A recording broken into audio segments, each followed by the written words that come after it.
ஆஹ் திங்கக்கிழமை இருக்கும் காலையில பாஸ்டர் கிளம்புனாங்க. கிளம்பும்போது ஒரு சில காரியங்களை ஆவியானவர் மனதில் போட்டார். அதான் அவங்களோட நான் ஷேர் பண்ண போறேன். பார்த்தீங்கன்னா, கிறிஸ்தவ வாழ்க்கையில வேற வசனங்கள் வந்து ரொம்ப முக்கியம். ஏன் வேற வசனங்கள் ரொம்ப முக்கியம்னா, வேற வசனங்கள் எப்படிப்பட்டதுன்னா, அது ஆவியாயும் ஜீவனமா இருக்கு. யோவான் சுவிசேஷம் 6:63 சொல்லுது. அந்த ஆவியாயும் ஜீவனமா இருக்கிற வசனம் என்னன்னா, அசாதாரணமான வசனங்கள். வேற வசனங்கள் எந்த சூழ்நிலையும் மாற்றக்கூடியது. அதாவது இதெல்லாம் நடக்காதுன்ற இடத்துல அங்க ஒரு வசனம் வந்துச்சுன்னா, அதையெல்லாம் நடத்தி காட்டக்கூடிய வல்லமை வேற வசனத்துக்கு. அதனால்தான் மறுபடியும் பிறந்தவங்க ஞானப்பாலின் மேல் வாஞ்சையா இருக்கணும்னு சொல்லிட்டு பேதுரு சொல்றாரு. நீங்க புதிதாய் பிறந்த குழந்தைகள் போல ஞானப்பாலின் மேல், வசனம் என்ற ஞானப்பாலின் மேல் வாஞ்சியா இருங்க. ஏன்னா அந்த வசனத்தை கொண்டுதான் நம்ம மறுபடியும் எப்படி நம்ம இந்த உலகத்துல பிறக்கும் போது நமக்கு ஆகாரம் தேவைப்படுது, அம்மாவுடைய பால் தேவைப்படுது, வளரும் போது நமக்கு ஃபுட்டு மற்ற காரியங்கள் தேவைப்படுது, மாம்சமா இருந்தாலும் காய்கறியா இருந்தாலும் நமக்கு தேவைப்படுது போல இந்த ஆவிக்குரிய வாழ்க்கையில நம்ம பிறந்த உடனே நமக்கு என்ன தேவைப்படுதுன்னா வளர்றதுக்கு வேற வசனங்கள் தேவைப்படுது. ஆனா அந்த வேற வசனங்கள் தேவைப்படுறதுனால என்ன ஆயிடுதுன்னா, எல்லாருமே பைபிள் வாசிக்கிறாங்க. எனக்கு தெரிஞ்சு பாத்தீங்கன்னா பைபிள் நல்லா வாசிச்சுட்டே குணங்கள் மாறாத எவ்வளவோ கிறிஸ்தவர்களை நாங்க சந்திச்சிருக்கிறோம். அவங்கள போல பைபிள் யாருமே வாசிக்க முடியாது. ஏன்னா அவ்வளோ ஒரு பிளான் போட்டு திட்டமா ஒரு வருஷத்துல இப்படி முடிக்கணும், எல்லாம் பிளானா செய்வாங்க. பைபிள் வாசிக்கிறாங்க, சபைக்கு கரெக்டா போயிடுவாங்க. ஆனா பாத்தீங்கன்னா கேரக்டர்ல எந்த மாற்றமே இருக்காது. அப்படிதான் நிறைய காரியங்கள் சிந்திக்கும் போது அன்னைக்கு ஆண்டவர் ஒரு காரியத்தை சொன்னார். என்னன்னா, கிறிஸ்தவத்துல கூட வேற வசனங்களை நம்ம இன்ஃபர்மேஷனா தெரிஞ்சு வச்சிருந்தோம்னா அது நம்மளுக்கு பயன்படாது.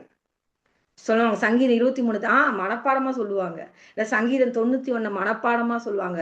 நம்ம கொஞ்சம் சிந்திக்கணும். அந்த வசனங்கள்லாம் ஒரு இன்ஃபர்மேஷனா நம்மளுக்குள்ள இருக்கா, இல்லைன்னா அது ஒரு வெளிப்பாடா நம்மளுக்குள்ள ஒரு பெரிய தாக்கத்தை உண்டு பண்ணியிருக்கான்னு. ஏன்னா இன்ஃபர்மேஷன் எப்போதுமே பார்த்தீங்கன்னா மண்டையதான் பெருசாக்கும். சிலவங்களாம் நான் கேட்டிருக்கேன். அதாவது சங்கீதம் 150 அதிகாரத்தையும் மனப்பாடமா சொல்லுவாங்க. அது தப்பு கிடையாது, செய்யணும். நானும் நிறைய நேரம் பிரயாசப்பட்டிருக்கேன். புத்தகமா படிக்கணும், மனப்பாடம் பண்ணணும் என்பது எனக்கு என்னுடைய மிகப்பெரிய ஒரு ஆசையா தான். பைபிளை கண்ண மூடினா கூட சொல்லணும்னு ஆசைப்படுவேன். ஆனா அது மாத்திரமே என்னை வந்து ஒரு வெற்றிகரமான வாழ்க்கைக்குள்ள கொண்டு போகுது. ஏன்னா வேற வசனம் தெளிவா சொல்லுது. நமக்கு அதாவது அதாவது இந்த வசனம் இங்க இருக்கு, அந்த வசனம் அங்க இருக்குன்ற தெரிந்து கொள்ளுதல் இல்ல ஒரு தகவல் இன்ஃபர்மேஷன் நமக்கு உதவி செய்யாது.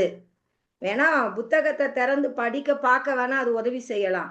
ஆனா ஒரு வெற்றிகரமான வாழ்க்கை வாழ்வதற்கு நமக்கு வசனத்திலிருந்து வருகிற வெளிப்பாடுகள் தேவை.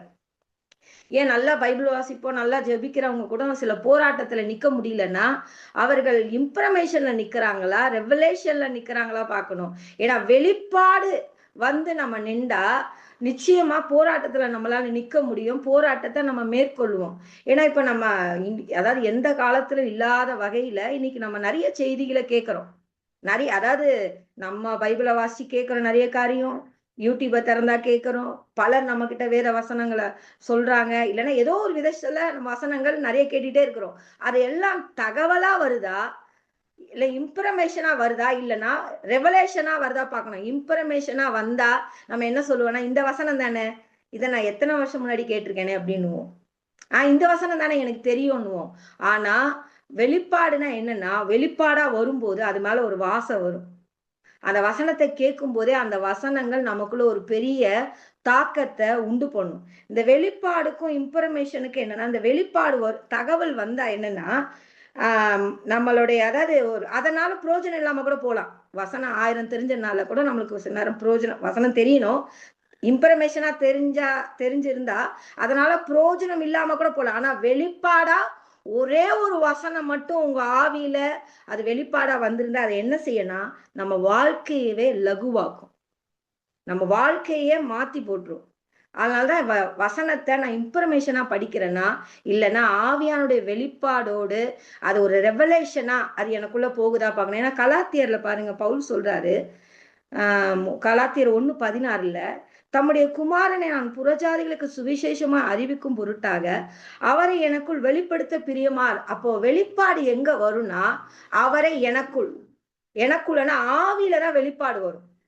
அவரை எனக்குள் வெளிப்படுத்த பிரியமா இருந்த போது உடனே நான் மாம்சத்தோடு ரத்தத்தோடு யோசனை பண்ணாம. அப்போ ஒரு வெளிப்பாடு வரும்போது என்ன நடக்கணும்? தகவலுக்கும் ரெவலேஷன், அதாவது இன்ஃபர்மேஷனுக்கும் ரெவலேஷனுக்கும் என்ன வித்தியாசம்னா, தகவல் வந்தா அது மண்ட அறிவுல ஓடும், இந்த வசனம் இப்படி இப்படின்னு. ஆனா ரெவலேஷன் வந்து எப்படின்னா, நீங்க அதை மாம்சத்தோட ரத்தத்தோட யோசனை பண்ண முடியாது. உதாரணத்துக்கு கர்த்தரின் மேய்ப்பரா இருக்கு வசனம் வந்திருக்கும், ஆனா சூழ்நிலை பார்த்தீங்கன்னா ஜீரோவா இருக்கும். கர்த்தர் கொடுத்த வசனத்துக்கும் நம்ம கடந்து போற சூழ்நிலைக்கும் சம்பந்தமே இல்லாம இருக்கும். ஆனா அதை யோசிக்காது மனசு. ஆண்டவர் சொல்லிட்டாரு, ஆண்டவர் ஒரு வார்த்தையை அனுப்பிட்டாரு, ஆண்டவர் கொடுத்துட்டாரு, அதனால என் சூழ்நிலை மாறும் அப்படின்ற ஒரு உறுதி வரும். இதுதான் இன்ஃபர்மேஷனுக்கும் ரெவலேஷனுக்கும் உள்ள வித்தியாசம். அப்ப வசனத்தை எத்தனை தான் கேட்டாலும் வாழ்க்கையில 0% கூட மாற்றம் இல்லைன்னா கொஞ்சம் சிந்திக்கணும். ஆவியானுடைய உதவியை நாடணும். வசனம் வெளிப்பாடா வந்தா நிச்சயமா மாற்றம் வரும். ஒண்ணு 30 வரணும், இல்லைன்னா 60 வரணும், இல்ல 100 வரணும். இந்த பைபிள்ல வந்து 3 30, 60, 100 சொல்லுது. நான் வசனத்தை எவ்வளவு நாள் கேட்கறேங்க, ஆனா எனக்குள்ள மாற்றமே வரலன்னா நீங்க அதை தகவலா கேட்குறீங்களான்னு கொஞ்சம் செக் பண்ணிக்கோங்க. கிறிஸ்தவங்களா பிறந்துட்டோம், வசனம் கேட்கணும், சண்டே ஆனா காலையில ஆனா பைபிளை வாசிக்கணும். அப்படி வாசிக்கிறவங்க நீங்களும் நானும் கிடையாது. நம்ம தேவனோடு ஒரு உறவுல அந்த வேத வசனங்கள் தான் நம்ம வாழ்க்கையே. அந்த வேத வசனத்தினாலதான் நம்ம பிழைக்கிறோமே. அந்த அதனாலதான் வேத வசனம் எனக்கு மனமகிழ்ச்சியா இல்லைன்னா என்னைக்கோ நானு துக்கத்திலே இருந்திருப்பேன்னு சங்கீதம் 119 தாவீது சொல்றாரு. அப்ப வேத வசனங்கள் அவ்வளவு முக்கியமானது. ஒரு நாளும் வேற வசனத்தை சாதாரணமா நினைச்சிடக்கூடாது. இதானே நான் படிச்ச வசனம் தானே, இதானே எனக்கு முன்னாடியே தெரியுமே அப்படிலாம் நினைக்கவே கூடாது. எத்தனை வாட்டி வேற வசனங்களை நம்ம கேட்டாலும் அதுல இருந்து அவருடைய ஜீவன், யாருடைய ஜீவன்? தேவனுடைய ஜீவனும் அவருடைய வல்லமையும் அதுல வெளிப்பட்டுக்கிட்டே இருக்கு. ஏன்னா வேற வசனங்கள் வல்லமையானது. எபிரேயர் புஸ்தகம் 4:12 என்ன சொல்லுதுன்னா, அது இருபுறமும் கருக்குள்ள பட்டயம், அது ஆவியும் ஆத்மாவையும் சரீரத்தையும் வரையறுக்கிறதா இருக்கு. இன்னொரு மொழிபெயர்ப்புல பாத்தீங்கன்னா, ஆவி ஆத்மா சரீரத்தை சரி பண்ணுதா, சுகமாக்குதா, விடுதலையாக்குதா. அப்போ வேத வசனங்கள் அவ்வளவு வல்லமையான வசனம். இதான் யாக்கோபு 1:21 கூட வேதம் சொல்லுது, உங்க உள்ளத்தில் நாட்டப்பட்டதாயும் வல்லமை, உங்க ஆத்துமாக்கை ரட்சிக்க வல்லமை உள்ளதுமாக வசனத்தை பாருங்க, ஏற்றுக்கொள்ளுங்க சாந்தம். அப்ப வசனங்கள் வல்லமையானது. அது ஒரு நாளும் தகவலா ஒரு எனக்கு தெரியும்ன்றதுனால நம்ம படிக்க கூடாது. அது ஒரு ரெவலேஷனா வரும். எப்போ ரெவலேஷனா வரும்னா அதுக்கு நேரம் எடுக்கணும். ரெவலேஷனா வர்றதுக்கு நேரம், தனிப்பட்ட ரீதியில பைபிளை ரெகுலரா வாசிக்கிறதுல, அது மாத்திரம் இல்ல, அதாவது வெளிப்பாடுகளை பெற்று பேசுற போதகருடைய வார்த்தையை கேட்கணும்.